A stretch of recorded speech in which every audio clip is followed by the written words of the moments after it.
سوچنے والی بات ہے، کیا طاقت ہمیشہ سچائی پر غالب آ سکتی ہے؟ کیا حسن اور دولت ایمان کو خرید سکتے ہیں؟ آج ہم ایک ایسی ہی کہانی میں جا رہے ہیں، ایک ایسی داستاں جہاں ایک نبی کا اکیلے کا ایمان ایک مغرور ملکہ کی پوری دنیاوی طاقت سے ٹکرا گیا۔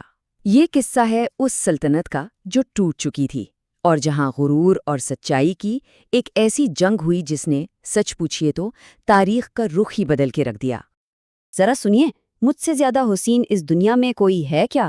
یہ آواز ہے ملکہ ایزابیل کی، ایک ایسی شہزادی جس کا غرور اس کے حسن سے بھی کہیں زیادہ چمکتا تھا۔ اور یہ صرف ایک سوال نہیں تھا، نہیں، یہ ایک دعویٰ تھا، ایک چیلنج، اور اسی غرور کے گرد ہماری آج کی پوری داستان گھومتی ہے۔ تو یہ کہانی شروع کہاں سے ہوئی؟ چلیے دیکھتے ہیں کہ اس سنہری بدھ کی بنیاد رکھی کیسے گئی۔ دیکھیے، حضرت سلیمان علیہ السلام کی وفات کو صدیاں بیت چکی تھیں۔ ان کی وہ عظیم الشان سلطنت اب دو ٹکڑوں میں بٹ چکی تھی، اسرائیل اور یہودیہ۔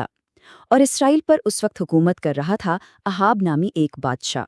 تاج و تخت کا مالک تو ضرور تھا، لیکن دل سے وہ ملکہ ایزابیل کے حسن کا قیدی بن چکا تھا۔ ایزابیل صرف ایک بیوی بن کر نہیں آئی تھی، وہ اپنے ساتھ اپنے دیوتا بال کو بھی لے آئی تھی۔ یہ کون تھا؟ یہ سونے اور دنیاوی لذتوں کا دیوتا تھا، اور اس کی آمد سمجھ لیں ایک خاموش زہر کی طرح تھی۔ ایسا زہر جس نے آہستہ آہستہ پہلے بادشاہ احاب کو اور پھر پوری کی پوری قوم کو توحید کی راہ سے ہٹا کر شرک کے اندھیروں میں دھکیلنا شروع کر دیا۔ اور اس تبدیلی کی سب سے بڑی، سب سے واضح نشانی کیا تھی؟ شہر کے بالکل بیچوں بیچ کھڑا کیا گیا سونے کا ایک بہت بڑا بت۔ پتہ ہے کتنا اونچا؟ پورے 20 گز۔ یہ صرف ایک مجسمہ نہیں تھا، بالکل نہیں، یہ ایک اعلان تھا، ایک کھلا اعلان کہ اب اس سلطنت میں سچائی کی نہیں بلکہ سونے کی پرستش ہوگی۔ اور پھر کیا تھا؟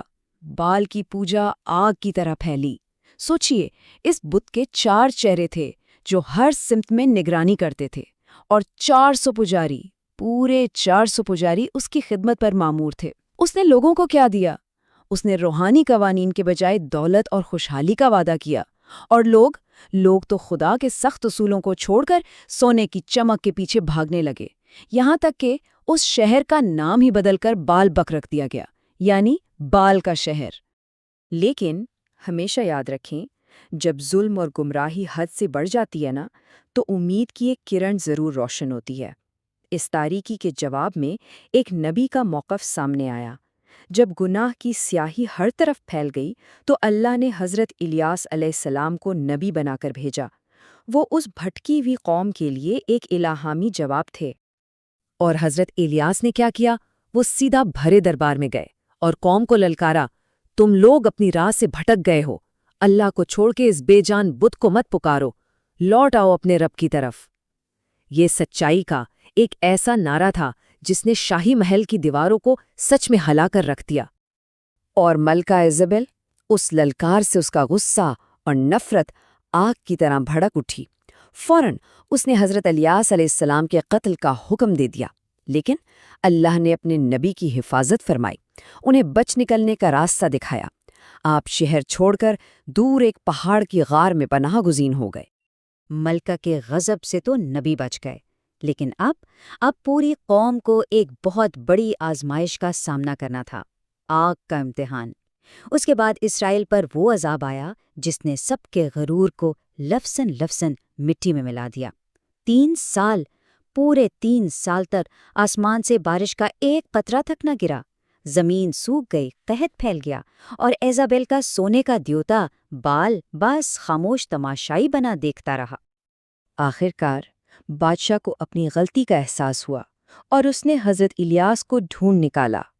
تب حضرت الیاس نے ایک فیصلہ کن مقابلے کی تجویز رکھی۔ سوچ کے دیکھیے، ایک طرف بال کے 450 پجاری اور دوسری طرف میں اکیلا۔ انہوں نے کہا دونوں قربانی پیش کریں گے، اور جس کی قربانی کو آسمان سے آئی آگ جلائے گی وہیں سچا خدا مانا جائے گا۔ تو مقابلہ شروع ہوا۔ بال کے پجاری سارا دن چلاتے رہے، ناچتے رہے، یہاں تک کہ اپنے جسموں کو زخمی کرتے رہے، مگر ان کا سونے کا خدا بالکل خاموش۔ پھر شام ڈھلے، حضرت الیاس علیہ السلام نے اطمینان سے اپنی قربانگاہ تیار کی اور ہر شک و شبہے کو مٹانے کے لیے اس پر اتنا پانی ڈلوایا کہ وہ پوری تر ہو گئی۔ پھر انہوں نے آسمان کی طرف دیکھ کر بس ایک دعا کی، یا اللہ آج دکھا دے کہ اسرائیل کا خدا صرف تو ہے، اور پلک جھپکتے میں آسمان سے آگ کا ایک شعلہ اترا اور قربانی کو جلا کر راکھ کر گیا۔ حق بالکل واضح ہو چکا تھا۔ بادشاہ احاب اور تمام لوگ سب کے سب سجدے میں گر گئے اور توبہ کی۔ اسی وقت حضرت الیاس نے دعا کے لیے ہاتھ اٹھائے، اور ابھی دعا ختم بھی نہیں ہوئی تھی کہ آسمان پر کالے بادل چھا گئے اور ایسی رحمت کی بارش ہوئی، ایسی بارش کہ اسرائیل کی مردہ زمین دوبارہ زندہ ہو گئیں۔ ایسا لگ رہا تھا کہ بس سچائی کی فتح ہو گئی ہے، کھیل ختم۔ لیکن ایک دل تھا جو اس معجزے سے بھی نہیں پگھلا، اور بس وہیں سے انتقام کی قسم نے جنم لیا۔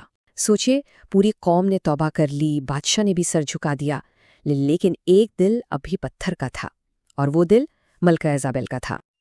اس نے توبہ کرنے کے بجائے قسم کھائی کہ وہ اپنے پجاریوں کا بدلہ ضرور لے گی۔ اس کا غرور اتنا پختہ تھا کہ اس نے کہا، یاد رکھنا ایزابل جھکنے کے لیے نہیں، جھکانے کے لیے پیدا ہوئی ہے۔ اور اس نے وہی کیا جو وہ ہمیشہ کرتی تھی، ایک بار پھر اپنے حسن اور چالاکی سے بادشاہ کو بہکا لیا۔ اور وہ قوم، افسوس، وہ قوم جو ابھی ابھی رحمت کی بارش سے سیراب ہوئی تھی، اللہ کو بھول کر پھر سے گمراہی کے انہی اندھیروں میں ڈوب گئی۔ جب ہدایت کے تمام راستے بند ہو جائے نا، تو پھر قدرت اپنا فیصلہ سناتی ہے۔ اب وقت تھا ملکہ کے انجام کا۔ جب حضرت الیاس نے دیکھا کہ یہ قوم سدھرنے والی نہیں ہے، تو وہ انہیں ان کے حال پر چھوڑ کر کوہ سینا پر چلے گئے۔ لیکن اب اللہ کا فیصلہ ہو چکا تھا، اور اس کے فوراً بعد وحشی قبیلوں نے اس کمزور سلطنت پر حملہ کر دیا۔ شہر کی دیواریں ٹوٹ گئیں، محل کو آگ لگا دی گئی، اور اسی افراتفری میں بادشاہ احاب مارا گیا۔ اور وہ ملکہ جو خود کو دنیا کی سب سے حسین اور طاقتور سمجھتی تھی، اپنے ہی جلتے ہوئے محل میں قید ہو کر رہ گئی۔ حتیٰ کہ موت کو سامنے دیکھ کر بھی اس نے آخری بار بہترین لباس پہنا، سنگار کیا، سوچا شاید دشمن کمانڈر کو اپنے حسن سے متاثر کر لے۔ لیکن اسی کے خادموں نے، اسی کے نوکروں نے اسے کھڑکی سے نیچے پھینک دیا۔ باشی کتوں نے اس کی لاش کو نوچ ڈالا، اور پیچھے کیا بچا؟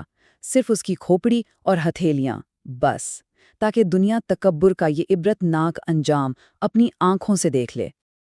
لیکن یہ کہانی صرف کتابوں تک محدود نہیں ہے، اس کا ایک زندہ ثبوت آج بھی موجود ہے، ایک ثبوت جو ہمیں کھنڈرات کا انتباہ سنا رہا ہے۔